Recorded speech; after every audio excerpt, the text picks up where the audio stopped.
तो हेलो दोस्तों, आप देख रहे हैं डार्क शैडोज। आज मैं आपको एक हॉन्टेड रोड की भूतिया घटना के बारे में बताऊंगा।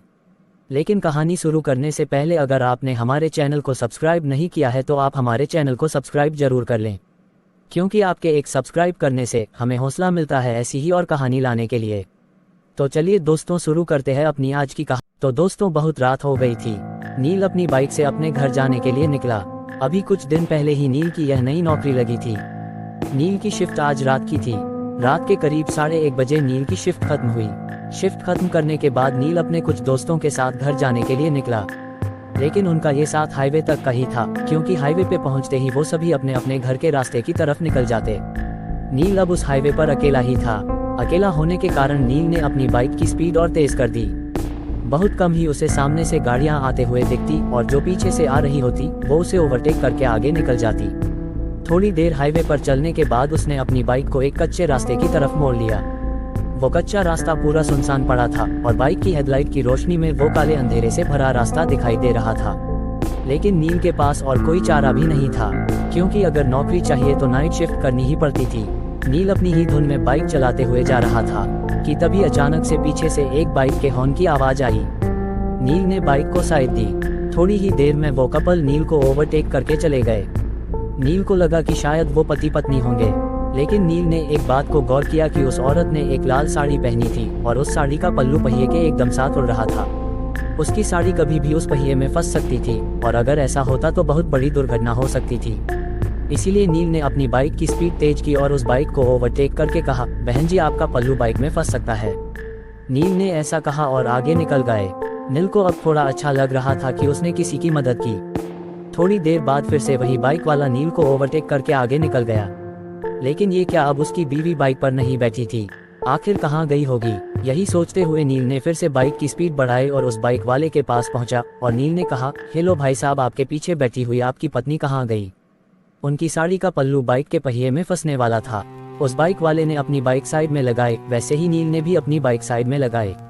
नील ने कहा, क्या हुआ भाई साहब, आपकी पत्नी कहाँ गई? वो पीछे ही तो बैठी थी।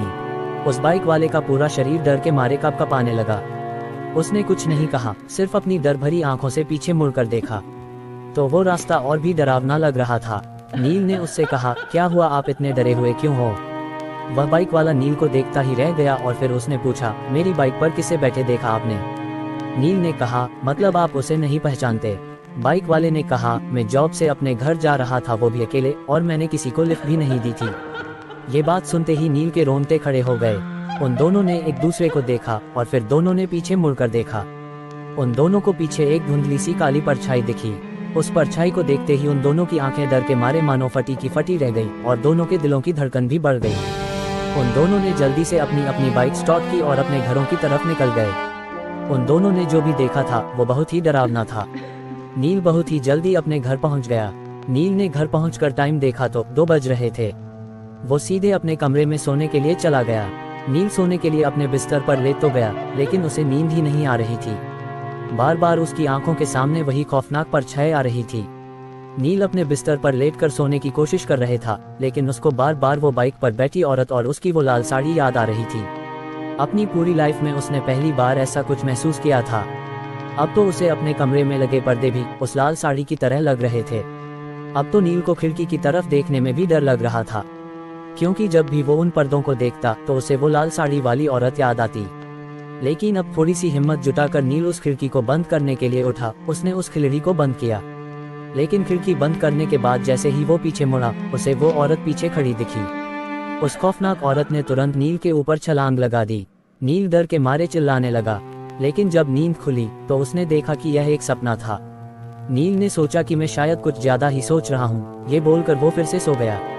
लेकिन उसके बाद वो 2 दिन तक ऑफिस नहीं गया, लेकिन वो ज्यादा दिन तक छुट्टी भी नहीं कर सकता था, इसलिए वो फिर तीसरे दिन ऑफिस चला गया।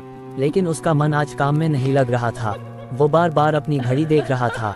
12:30 बजे उसकी शिफ्ट खत्म हुई। नील बाइक पर बैठकर अपने घर जाने के लिए निकला, लेकिन उसे बार बार वही भयानक रात याद आ रही थी। यही सब सोचते हुए उसे पता ही नहीं चला कि वो कब हाईवे से कच्चे रास्ते पर आ गया। अब उस कच्चे रास्ते पर आने के बाद नील का डर और भी बढ़ गया। थोड़ी देर बाद उसे पीछे से एक बाइक के हॉर्न की आवाज़ सुनाई दी। वो आवाज सुनते ही नील के रोंगटे खड़े हो गए। क्या आज फिर वो औरत मुझे दिखाई देगी? क्या वो आज फिर से उस बाइक के पीछे बैठी होगी? यही सब सोचते हुए नील का पूरा चेहरा पसीने से भीग गया। उस बाइक वाले ने नील को ओवरटेक करने की कोशिश की। नील ने सोचा कि आज मैं उस बाइक को देखूंगा ही नहीं। लेकिन जैसे ही वो बाइक नील के पास पहुंची, नील ने पीछे मुड़कर देख ही लिया। लेकिन आज उस बाइक के पीछे कोई नहीं बैठा था।